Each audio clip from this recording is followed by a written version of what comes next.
बिस्मिल्लाहिर्रहमानिर्रहीम। अस्सलाम वालेकुम। मैं मुज़फ़्फ़र सलीम। आप देख रहे हैं टिपिटी school based assessment 2023 model paper 8वीं क्लास इंग्लिश का जी ऑब्जेक्टिव टाइप है, पार्ट ए है। इसमें टोटल 32 क्वेश्चन है और इसके 48 मार्क्स हैं। ठीक है जी। पेपर बी जो है इससे पहले अपलोड हो चुका है जी। पेपर बी है, सॉरी ए है इसका जी, ऑब्जेक्टिव है ट्रिपल टी तालीम तरबियत तरगीब। पहला क्वेश्चन की तरफ चले हैं। If someone ask for help, if someone ask for help what will you से। अगर आपसे कोई हेल्प के लिए कहते तो आप क्या कहेंगे? आई विल पनिश यू, मैं तुम्हें सजा दूंगा। No no. I cannot help you, मैं तुम्हारी मदद नहीं कर सकता। आई डोंट नो यू, बल्कि हम कहेंगे I am ready to help you, मैं आपकी हेल्प करने के लिए रेडी हूँ। Okay, identify the word having a long vowel sound. Long vowel sound की देखें, ये यहाँ पे पढ़ेंगे स्टेट, ब्रेड, हेड, तो यहाँ पे इसको पढ़ेंगे ब्रीड। यहाँ पे देखें स्टेड, ब्रेड, हेड, तो ये जो है ना इसमें शॉर्ट वावल की आवाज़ आ रही है, लेकिन ब्रीड में थोड़ा लंबा हो रहा है। ब्रीड, ब्रीड इसका आंसर है। Choose the option that has different meaning in singular and plural form.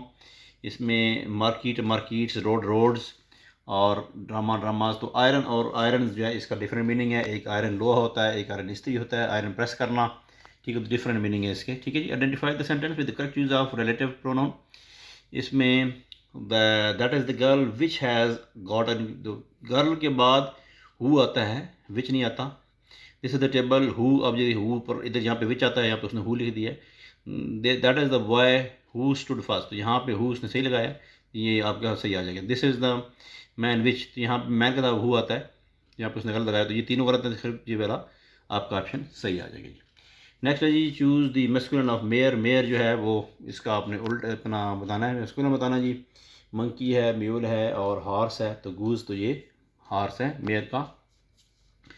Identify the adjective of the underline word. Quaid-e-Azam decided to get a separate homeland for the Muslim. यहाँ पे ज़रा और से देखना जी, decide verb है, decide verb है, उससे डिसीजन जो है वो नाउन है, और डिसाइड वर्ब है कि पहली फॉर्म आ जाएगी, डिसाइडेड सेकंड फॉर्म आ जाएगी। यहाँ पे जो डिसाइडिंग है वर्ब की फॉर्म के साथ आई एन जी जब इंग लगाते हैं तो ये वर्ब होता है, यानी पहली फॉर्म के साथ जब आई एन जी इंग लगाते हैं प्रेजेंट कंटिन्यूस के लिए या पास्ट कंटिन्यूस के लिए या फ्यूचर कंटिन्यूस के लिए, तो डिसाइडिंग वर्ब भी होता है। लेकिन बताते खुद डिसाइडिंग एडजेक्टिव भी है, तो यहाँ पे प्योर एडजेक्टिव जो वो डिसिसिव है, तो इस तरह की ऑप्शन उस पेपर वाले को नहीं देनी चाहिए। ये ऑप्शन इस तरह का कंफ्यूज करता है बच्चों को। लेकिन आप डिसाइडिंग लगा देते हैं तो, क्योंकि डिसाइडिंग भी ही एडजेक्टिव होता है, तो ये ग्रामेटिकली क्वेश्चन गलत नहीं होगा।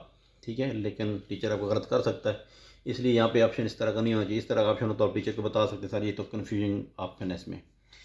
Okay, identify sentence which has personification. Personification meaning है कि ऐसी चीज़ जो इंसान के अंदर जो खूबियाँ होती हैं वो किसी दूसरी चीज़ के साथ जो मैच बता दी जाए कि जिसमें है, यानी उसके अंदर ना हो, तो उस तरीके से उसको डिस्क्राइब करना। जहाँ पे जिस तरह है द लाइटनिंग डांस, तो या लाइट जो है वो डांस करती, लाइट तो डांस नहीं करती है, तो यहाँ पे डांसिंग जो है वो एक्टिविटी है किसी पर्सन की है, तो यहाँ पे डांस की वजह से ये पर्सनिफिकेशन हो जाएगा जी। ठीक है जी, तो ये आपका ऑप्शन है जी।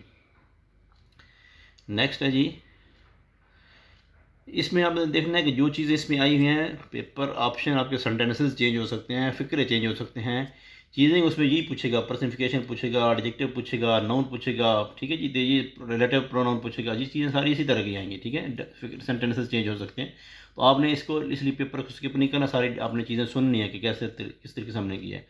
Your friend has help your friend has help you in your homework. अगर आपके फ्रेंड ने आपकी होमवर्क में हेल्प की है तो how will you thank her, उसको कैसे कहेंगे शुक्रिया। I could have done it without you, कि मैं तुम्हारे बगैर कर सकता था। यू आर माई फ्रेंड, तो मेरे दोस्त हो। आई एम ग्रेटफुल यू, मैं आपका शुक्रगुजार हूँ। यू ऑफर्ड लिटिल हेल्प, आपने मेरी थोड़ी सी मदद की है, तो नहीं आप कहेंगे I am grateful to you. Question 9 है, identify the word with correct spelling. तो बफलो का स्पेलिंग जो है वो डबल एफ आता है, डबल एल वाले गलत होंगे, ये आने पे ई है, ये भी गलत है, और इसमें ये एक एफ है, ये भी गलत है जी। Correct choose the correct question for the given solution situation. You are looking for your bag. अगर आप बैग देखने अपना तो आप क्या कहेंगे? Why is my bag, मेरा बैग क्यों है? Where is my bag, when मेरे बैग कब है, मेरा बैग क्या है, तो आप कहेंगे where is my bag। 11 है जी, recognize the sentence with the use of linking verb। ये इसमें be, am, is, are, was, were, has been वगैरह ये जो होते हैं लिंकिंग वर्ब होते हैं। तो इसमें देखें यहाँ पे जो पहल है ये लिंकिंग वर्ब है, बाकी यहाँ पे तीनों में वर्ब दूसरा लिंकिंग वर्ब कोई नहीं है उसमें। 12 identify the sentence with the past perfect tense. ये तीनों फिक्र देखें, पहले वाला हैज़ है, ये है तीनों प्रेजेंट परफेक्ट के, तो पास्ट का एक ही सेंटेंस है, दूसरे वाला हैड इसमें आ रहा है। You want to read newspaper, आप न्यूज़पेपर पढ़ना चाहते हैं। How are you ask your friend to pass newspaper, आप किसी से इन पोलाइट वे, नरम तरीके से, नरमी से उसको कहना चाहते हैं यार पेपर मुझे भी दो अखबार पे, तो आप क्या कहेंगे, give me the newspaper immediately, मुझे फौरी तौर पे न्यूज़पेपर दो। नहीं, have you read the newspaper, क्या आप पढ़ चुके हो। I want to read newspaper, मैं पढ़ना चाहता हूँ, कहेंगे can you please pass me the newspaper, क्या मुझे न्यूज़पेपर दे सकते हैं, तो ये इसका आंसर है जी।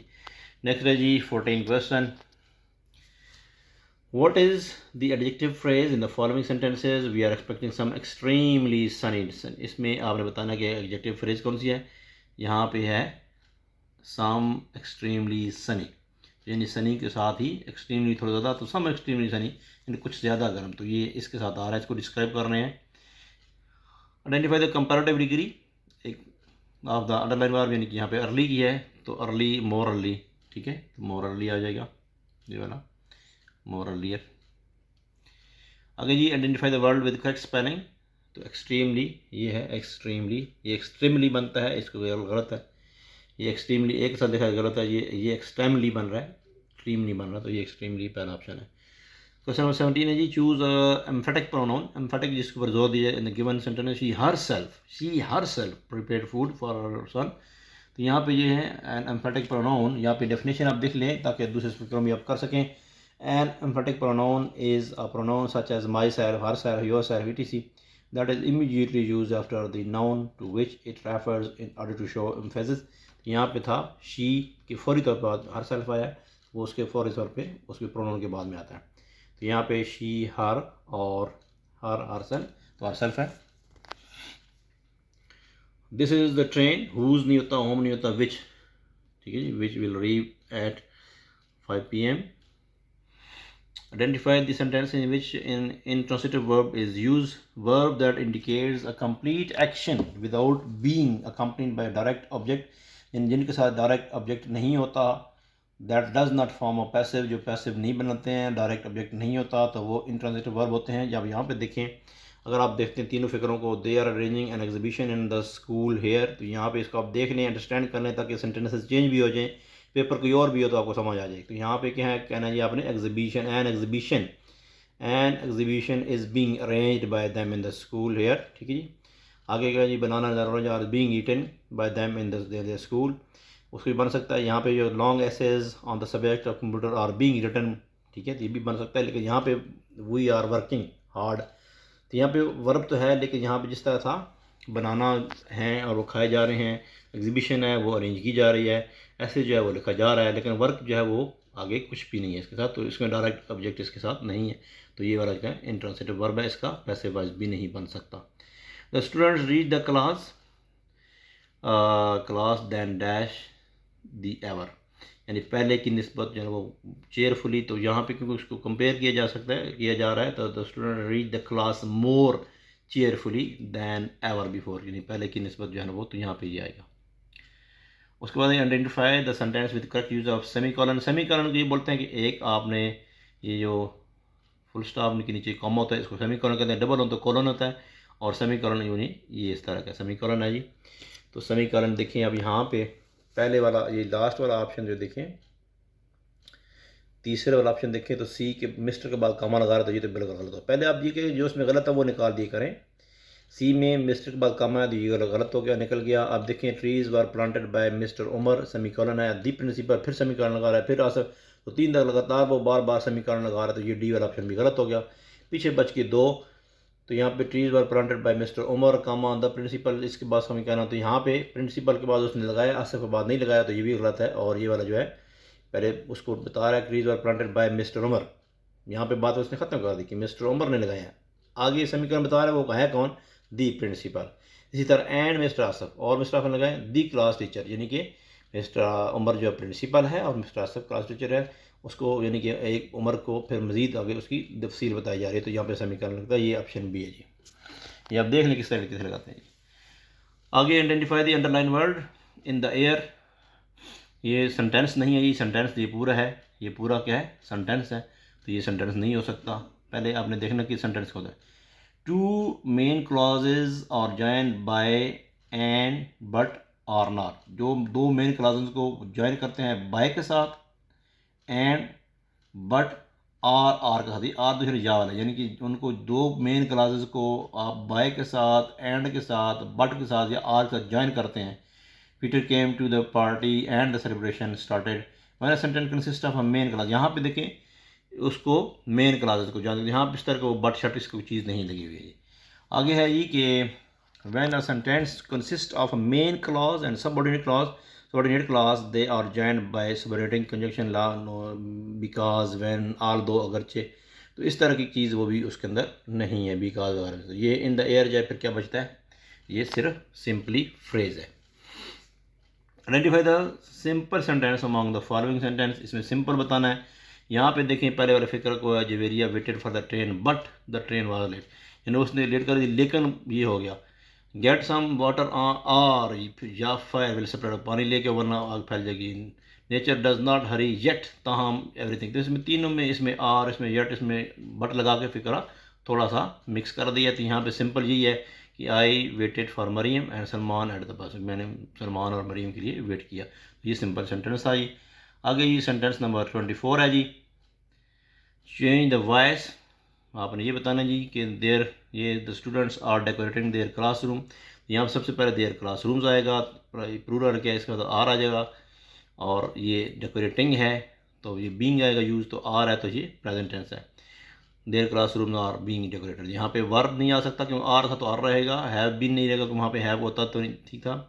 तो यहाँ पे दे आर क्लासरूम, यहाँ पे भी दोनों ठीक होते, लेकिन यहाँ पे क्या है, इसमें बीइंग डेकोरेटेड है, थर्ड फॉर्म आती है तो इसमें थर्ड फॉर्म नहीं है तो ये गलत है, तो बीइंग डेकोरेटेड ठीक है, बीइंग लगेगा इसकी वजह से, और थर्ड फॉर्म हमेशा इसमें लगती है तो ये सी वाला ऑप्शन इसका ठीक है जी।